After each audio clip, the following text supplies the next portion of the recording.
Hay cosas que no te das cuenta de que estás haciendo hasta que llevas años haciéndolas.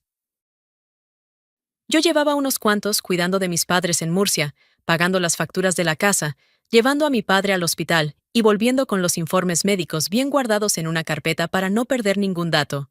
No lo había decidido de manera consciente en ningún momento concreto. Fue pasando, una cosa detrás de otra, y en algún punto me di cuenta de que eso era mi vida, y que llevaba tanto tiempo siéndolo, que ya no recordaba exactamente cuándo había empezado. Mi nombre es Consuelo. Tengo 38 años. Trabajo en una gestoría del centro de Murcia, y soy la hija que se quedó. La otra hija es Beatriz. Beatriz tiene 3 años más que yo, y siempre fue distinta. No digo que sea mala persona. Eso sería demasiado sencillo, y tampoco sería del todo justo. Digo que Beatriz tiene una manera de existir en el mundo que yo nunca tuve, una especie de convicción natural de que el sitio más importante de cualquier habitación le pertenece a ella, y que el resto de la gente lo acepta sin cuestionarlo demasiado. Siempre fue así, en el colegio, en casa, en cualquier sitio donde las dos estuviéramos juntas. Cuando terminó la carrera se fue a Madrid. Tenía 27 años, una maleta grande y un novio que había conocido en los últimos años de universidad. Mis padres la acompañaron a la estación. Mi madre lloró un poco en el andén, y yo me quedé viendo el tren alejarse, pensando que eso era exactamente lo que Beatriz hacía siempre. Aparecer, ocupar todo el espacio, y luego irse. Ese mismo año, mi padre tuvo los primeros problemas con el corazón. Nada grave al principio, pero sí suficiente para empezar con revisiones periódicas, con medicación, con la lista de cosas que ya no podía hacer como antes. Mi madre no conducía y se ponía nerviosa en los hospitales, así que fui yo quien empezó a llevarlo a las citas. Fui yo quien hablaba con los médicos, quien tomaba nota de los cambios en el tratamiento, quien llamaba a la farmacia cuando hacía falta. No fue una decisión que tomé sentada pensándolo con calma. Fue que yo estaba allí, y no había nadie más. Beatriz llamaba con regularidad los primeros años. Luego fue espaciándose. Luego fueron mensajes en fechas concretas. El cumpleaños de mi madre, la Navidad, no alguna fecha señalada, que llegaban siempre con alguna explicación breve de por qué había tardado tanto en dar señales de vida. El trabajo, los compromisos, la vida en Madrid, que claramente no dejaba mucho margen para el resto. Mientras tanto yo pagaba, cuidaba y seguía. Beatriz se casó con Rodrigo cuando tenía 32 años. Una boda grande en Madrid, jardín, muchos invitados, fotos muy bien hechas. Vine desde Murcia, me senté en la tercera fila, aplaudí en los momentos correctos y volví al día siguiente porque mi padre tenía revisión esa semana. A partir de la boda, las redes de Beatriz se llenaron de una vida que yo seguía a ratos y sin demasiado entusiasmo. El apartamento en Madrid, las cenas fuera, los viajes a Lisboa y a Roma y a varios sitios más. Rodrigo ganaba bien, y Beatriz había construido con mucho cuidado una imagen de esa vida que sus seguidores recibían con comentarios entusiastas. Mis padres la seguían en el móvil, y a veces me enseñaban las fotos con una sonrisa que yo reconocía perfectamente. Era la sonrisa del orgullo. La que guardaban para Beatriz. Para mí tenían otra cosa. No era indiferencia. Me querían, no tengo ninguna duda de eso. Pero había una diferencia en cómo me miraban a mí, y cómo la miraban a ella que llevaba tanto tiempo ahí, que ya formaba parte del paisaje. Beatriz era la hija que había triunfado. Yo era la que se había quedado. No la que sostenía la casa, no la que estaba cuando hacía falta. Simplemente la que no se había ido. La que, por razones que nadie había puesto en palabras nunca, no había llegado a ningún sitio. Beatriz venía a Murcia un par de veces al año. Navidad casi siempre, y algún fin de semana que anunciaba con unos días de antelación, con un mensaje que decía algo, como que se escapaba a vernos, que nos echaba de menos. Esas visitas tenían siempre la misma estructura, y yo podría haberlas descrito con los ojos cerrados. Beatriz llegaba y la casa cambiaba. Mi madre cocinaba lo que a ella le gustaba, sacaba el mantel bueno, ponía la cafetera nueva en lugar de la de siempre. Mi padre se sentaba en el salón con una energía que durante el resto del año aparecía mucho menos, más erguido, más animado, con ganas de hablar de cosas que en las semanas anteriores no había mencionado. La conversación giraba alrededor de Beatriz de manera completamente natural, sin que nadie lo organizara.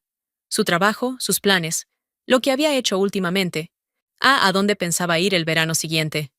Yo estaba en la misma sala, contestaba cuando me preguntaban algo, aportaba cuando había un hueco, y el resto del tiempo era básicamente parte del fondo. No porque nadie me ignorara de manera activa. Insisto, no era eso. Era que Beatriz ocupaba tanto espacio de manera tan natural que lo que quedaba para el resto era lo que sobraba. Y lo que sobraba nunca era demasiado. La última visita que hizo, unos meses atrás, vino con Rodrigo. Llegaron en coche desde Madrid, aparcaron en la puerta, y Beatriz entró con una bolsa de una tienda cara, con un par de detalles para mis padres, una crema para mi madre, un libro para mi padre, y los saludó con esa manera suya de convertir cualquier gesto pequeño en algo que parecía enorme. Esa tarde preparé la cena mientras ellos hablaban en el salón. Y Rodrigo asomó la cabeza en algún momento, miró lo que estaba haciendo, y me dijo que qué bien olía. Le dije que gracias, que en un rato estaba listo. Volvió al salón. Cené con todos, recogí la cocina, y a las 11 me fui porque al día siguiente madrugaba. Beatriz me dio un beso en la mejilla y me dijo que nos veíamos por la mañana antes de que se fueran. Por la mañana se levantaron tarde. Cuando llegué de hacer la compra, ya estaban cargando el coche. Mi madre los abrazó en la puerta con los ojos brillantes. Mi padre les dijo que volvieran pronto. Yo dejé las bolsas en la cocina y empecé a guardar las cosas en su sitio. Fue ahí, guardando los yogures en la nevera, con la puerta del frigorífico abierta y el ruido del coche de Beatriz alejándose por la calle, cuando lo nombré por primera vez en palabras claras. No como queja, no con rabia, solo como constatación de algo que llevaba años siendo verdad y que nunca había dicho en voz alta, ni siquiera para mí misma. Yo llevaba años siendo la hija presente, la que pagaba, la que estaba, la que resolvía. Y en esta casa, en esta familia, eso no valía lo que valía aparecer 2 veces al año bien vestida y con una bolsa de una tienda cara. Cerré la nevera. No dije nada. No había nadie a quien decírselo. Mis padres estaban en el salón hablando de lo bien que había estado la visita, de lo guapo que está Rodrigo, de que Beatriz parecía muy contenta con su vida en Madrid. Me preparé un café y me quedé un rato en la cocina mirando por la ventana al almendro del patio del vecino, que ya estaba perdiendo las últimas hojas de la temporada. Unas semanas después, en la cena, mi padre mencionó de pasada que él y mi madre llevaban casi 40 años casados. Lo dijo sin darle mayor importancia, como quien hace un cálculo mental y lo comparte en voz alta. Mi madre sonrió y dijo que el tiempo pasaba muy rápido. Yo no dije nada esa noche, pero me quedé pensando en eso durante los días siguientes. 40 años era mucho. Era demasiado para dejarlo pasar sin más. Lo primero que hice cuando volví a casa esa noche fue sentarme en la mesa de la cocina con un papel y un bolígrafo. No lo pensé mucho. Lo había estado pensando durante días sin darme cuenta, dejando que la idea tomara forma sola, y cuando por fin me senté a escribir, ya sabía perfectamente lo que quería hacer. Mis padres iban a cumplir 40 años de casados. Eso no se dejaba pasar. Y si había alguien en esta familia que iba a ocuparse de que no pasara, ese alguien era yo, porque era el único que siempre había sido yo. Empecé por los salones. Llamé a 3, pedí presupuestos, fui a ver 2 de ellos en persona y elegí el que tenía un patio interior con naranjos a los lados y una sala grande con buena luz. No era el más barato, pero era el que mejor quedaba y mis padres se lo merecían. Firmé el contrato, pagué la señal y seguí con lo siguiente. El catering me llevó más tiempo. Quería que hubiera cosas que a mi padre le gustaran de verdad. El arroz, las croquetas, el lomo con pimientos que mi madre siempre hacía en las fiestas grandes, y encontrar un servicio que lo hiciera bien. Y dentro del presupuesto que me había marcado, requirió varias llamadas y un par de reuniones. Lo conseguí a la tercera semana. Las invitaciones las mandé a mano, una por una, 6 con los nombres escritos en papel bueno. Familiares de los 2 lados, amigos del barrio de toda la vida, compañeros de mi padre de cuando todavía trabajaba. Conté los confirmados, ajusté los detalles con el salón, llamé al florista para las mesas y resolví un problema con la música 2 días antes de la fecha, cuando el equipo que habían prometido resultó tener una avería. A Beatriz le mandé un mensaje con la fecha, la dirección y la hora. Me contestó al día siguiente con un «¡Qué ilusión! Allí estaremos. Cuenta conmigo para lo que necesites». No le pedí nada. No porque no pudiera haberlo hecho. Podría haberle pedido que se encargara de algo, que aportara algo, que participara de cualquier manera, sino porque ya sabía exactamente lo que eso iba a significar. Lo sabía desde antes de mandar el mensaje. Todo lo que había en esa fiesta, Si cada detalle, cada euro, cada hora invertida en organizarlo, salió de mí. Y así fue, y así llegó la noche. El salón quedó exactamente como lo había imaginado. Las mesas bien puestas con los centros de flores, las naranjas encendidas, la gente llegando con sus mejores ropas y esa manera de moverse que tiene la gente cuando está contenta de estar en algún sitio. Mis padres estaban sentados en el centro, rodeados de personas que llevaban décadas en su vida, y los dos tenían una cara que yo no les veía con frecuencia. Una cara de los días buenos. Me quedé un momento parada en la entrada del salón antes de entrar del todo, mirándolo. Todo lo que estaba viendo lo había organizado yo. Cada silla, cada plato, cada persona que había confirmado asistencia después de recibir una invitación que yo había escrito a mano. No lo pensé con orgullo ni con amargura. Lo pensé como un hecho. Entré, saludé, fui pasando de grupo en grupo. Familiares que no veía desde hacía tiempo, amigas de mi madre que me preguntaron por el trabajo, un primo de mi padre que había venido desde Cartagena y que no paraba de decir que el arroz estaba buenísimo. Estuve en todas las conversaciones, me moví por todo el salón, y en ningún momento nadie me preguntó si había sido yo quien había organizado aquello. No porque lo ocultara, sino porque nadie lo había preguntado. Beatriz llegó pasadas las 9 con Rodrigo del brazo. Impecable, como siempre. Un vestido verde oscuro, el pelo recogido, ese aire suyo de quien sabe perfectamente el efecto que produce al entrar en un sitio. Fue directo a mis padres, los abrazó, se colocó entre los dos para las fotos y sonrió con esa sonrisa que lleva años siendo la misma en todas las fotos. En menos de 10 minutos ya estaba en el centro de un grupo de invitados recibiendo elogios. ¡Qué fiesta tan bonita, Beatriz! ¡Qué detalle tan grande! Es que cuando la familia se une para estas cosas, os habéis superado de verdad. Beatriz sonreía, agradecía, decía que bueno, que había que celebrar a los padres como merecían. No corrigió a nadie, ni una vez. Aceptó cada elogio con la naturalidad de quien lleva toda la vida haciendo exactamente eso. Yo estaba a unos metros con una copa de vino en la mano, escuchándolo todo. No dije nada. Me moví hacia otro grupo. Saludé a una tía de mi padre que me preguntó si había engordado un poco. Gracias, tía Remedios, siempre un placer. Y seguí con la noche. Fue pasada la medianoche cuando Beatriz se acercó a donde yo estaba. Había un grupo de personas cerca, varios de los amigos que ella y Rodrigo habían traído desde Madrid. Gente que yo no conocía de nada, con ese aspecto de quien está acostumbrado a aparecer en sitios así y juzgarlos en silencio. Beatriz llegó con una copa en la mano y se colocó a mi lado con una sonrisa que no llegaba del todo a los ojos. Consuelo, oye. Me miró de arriba abajo con una lentitud que no era casual. Estás un poco, no sé, descolocada, ¿no? Entre toda esta gente. No le contesté. Cogí un canapé de la bandeja que pasaba cerca y lo comí con calma. Es que hay gente que simplemente no encaja en ciertos ambientes. Siguió, un poco más alto, con los amigos de Madrid cerca escuchando. No pasa nada. No todo el mundo tiene que saber moverse en estos sitios. Si tú siempre has sido más de quedarte en un rincón. Me volví a mirar la sala, las mesas, las flores, la gente hablando y riendo. Todo lo que yo había construido durante semanas. Beatriz se acercó un poco más y bajó la voz, aunque no tanto.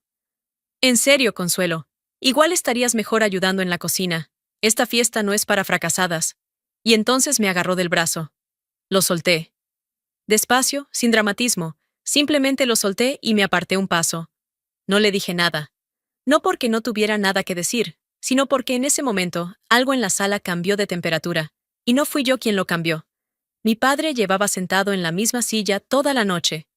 Lo había visto desde lejos varias veces, hablando con viejos amigos, comiendo con apetito, con esa cara de los días buenos que no le veía a menudo. Era un hombre que había perdido energía con los años y con la enfermedad, y verlo así esa noche me había alegrado más que cualquier otra cosa. Pero cuando levanté la vista hacia él, ya no estaba sentado. Estaba de pie. Se había levantado de la silla con una lentitud deliberada, como quien lleva un rato decidiendo si va a hacer algo y acaba de tomar la decisión. Caminó hacia el centro del salón con una firmeza que yo no le recordaba desde hacía años. Se paró en medio de la sala, miró alrededor y levantó la voz con una claridad que cortó todas las conversaciones a la vez. Perdonad un momento, quiero decir algo. El salón se fue quedando quieto.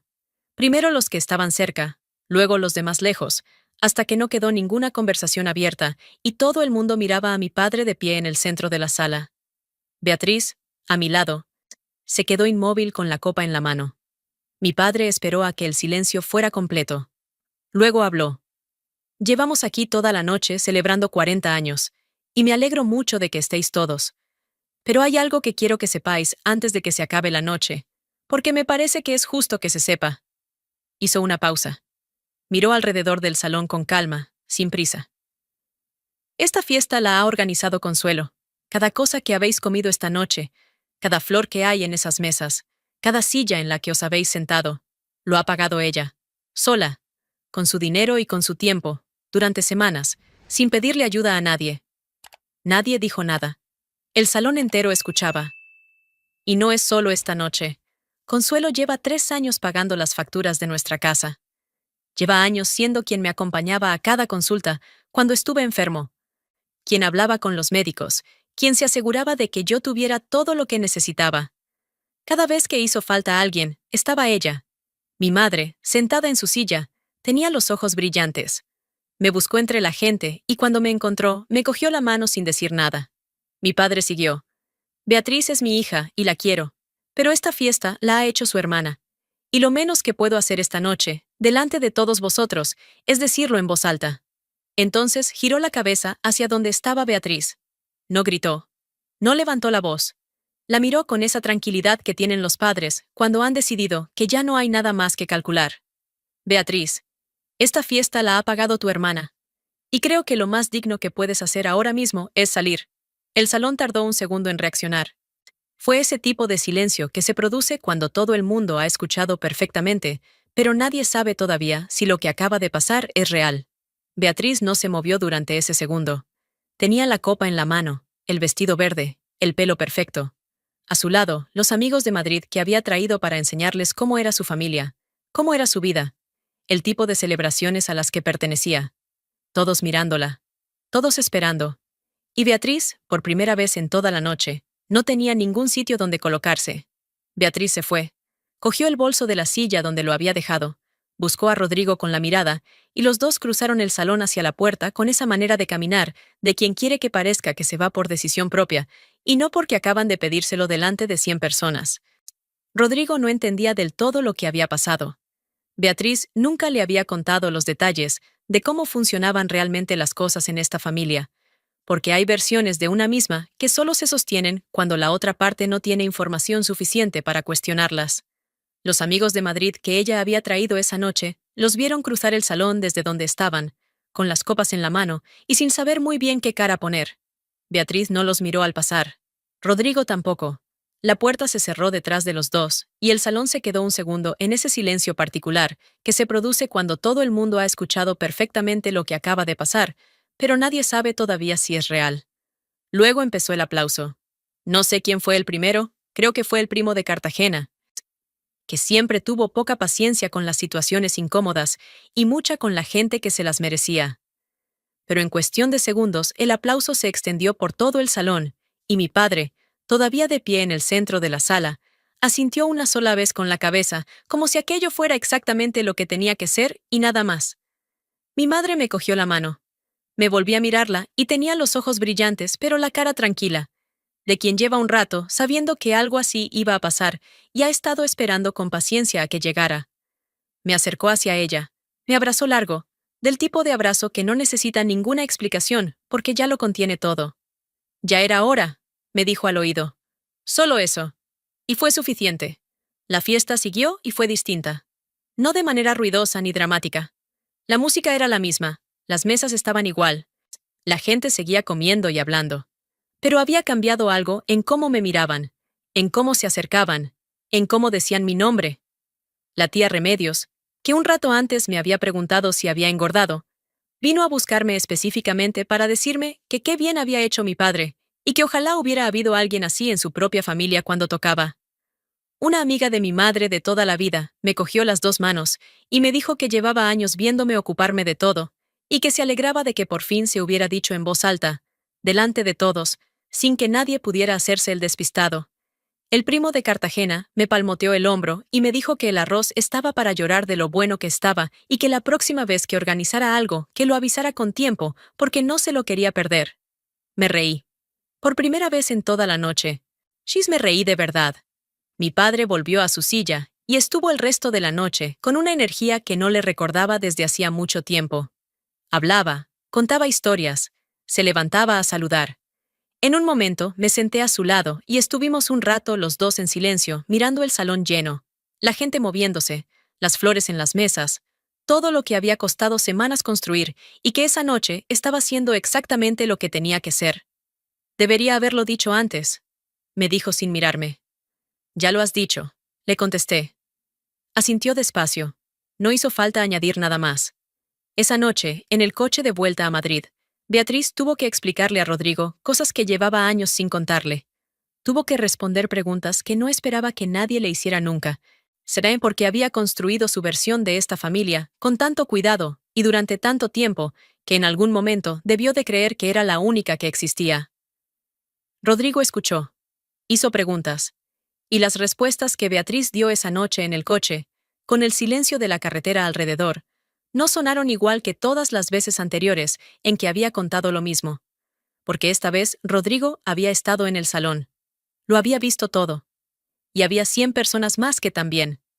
En los días siguientes, en Murcia, la vida siguió con su ritmo de siempre en lo esencial. El trabajo, la casa de mis padres, las consultas de mi padre que continuaban igual. Pero había algo diferente en cómo me movía por ella. Algo que no sabría explicar con una sola palabra, pero que estaba ahí, todos los días, de una manera concreta y real. Sí, mi padre empezó a presentarme distinto cuando venía alguien a casa. No con ese tono neutro de siempre, ese ya conocéis a Consuelo, que no decía nada de nada. Ahora decía mi nombre con peso, con la manera de quien sabe lo que tiene cerca y ha decidido que ya no va a darlo por supuesto nunca más. Eso no lo cambia todo de golpe, pero cambia bastante. Y a veces es suficiente con que cambie lo que tiene que cambiar. Una noche, recogiendo la cocina después de cenar con mis padres, apagué la luz del salón y escuché a mi padre moverse por el pasillo hacia su cuarto. Mi madre ya estaba leyendo en la cama. La casa estaba en silencio, con ese silencio tranquilo de las noches normales en Murcia, con el olor a azahar entrando por la ventana entreabierta del patio. Pensé en la fiesta, en el salón lleno, en las flores en las mesas, Seth, en mi padre de pie en el centro, diciendo en voz alta lo que llevaba años siendo verdad, en Beatriz, cruzando la sala hacia la puerta, con el vestido verde y el bolso en la mano. Y pensé que 40 años de casamiento de mis padres habían sido, entre otras muchas cosas, la noche en que esta familia por fin se vio a sí misma con claridad. No estaba nada mal para una fiesta de un sábado en Murcia.